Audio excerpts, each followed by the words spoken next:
Hi అండి, ఎలా ఉన్నారో అందరూ బాగున్నారా? మేము కూడా చాలా బాగున్నాం. ఈరోజు నేను దోశ వేస్తున్నానండి. ఎగ్ దోశ సూపర్ అంటే సూపర్ వస్తుంది. ఇలా వేసుకోండి, సూపర్ టేస్టీగా ఉంటుంది. కమ్మగా 2 దోశలతో కడుపు నిండిపోతుంది. ఎక్కువగా కూడా తినక్కర్లేదండి, చాలా బాగుంటుంది. గుడ్డు ఇలా డైరెక్ట్ కొట్టేస్తున్నాను.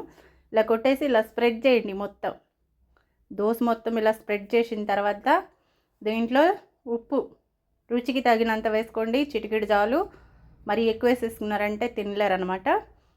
అంటే దోశ పిండిలో కూడా ఉప్పు ఉంటుంది కదా, అలాగే గుడ్డులో మనం ఉప్పు వేస్తున్నాం, చట్నీలో కూడా ఉప్పు ఉంటుంది. ఇలాగ కారం పైన లైట్గా చల్లుకోండి. కారం ఎంత తింటారో దాన్ని బట్టి చల్లుకోండి. ఇలా తిరగవేయండి. సూపర్ అంటే సూపర్ వస్తుంది. ఎక్కడ కూడా మనకి ఆ గుడ్డు అనేది నీసు వాసన రాకుండా చాలా టేస్టీగా ఉంటుంది. చూడండి, ఇలా ఒకసారి ట్రై చేసి తిని చూడండి, ఎలా వచ్చిందో కామెంట్ చేయండి. సూపర్ టేస్టీగా వచ్చిందండి ఆమ్లెట్ దోశ. సూపర్ వచ్చింది కదా.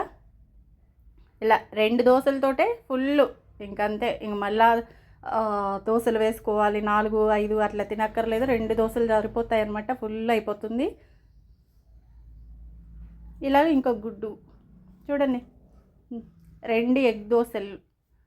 చక్కగా దీని కాంబినేషన్ పల్లీ చట్నీ, కొబ్బరి చట్నీ లేదా టమాటా చట్నీ. నేనైతే టమాటా చట్నీ చేశాను, సూపర్ ఉంటుంది. ఇలా లైట్గా ఉప్పు చల్లేయండి, దానిపైన లైట్గా కారం చల్లేసేయండి. ఈ ఎల్లో కలరు, ఈ రెడ్ కలరు మిర్చి పొడి ఎలా కనిపిస్తుంది, చక్కగా ఎంత అందంగా కనిపిస్తుందో అసలు ఆ దోశ అనేది. ఇలా తిరగవేసుకోండి.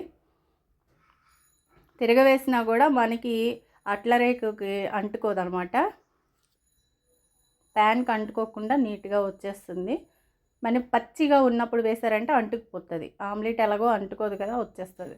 చూడండి ఎంత చక్కగా వచ్చిందో. సూపర్ అంటే సూపర్ ఉన్నాయండి. Thank you.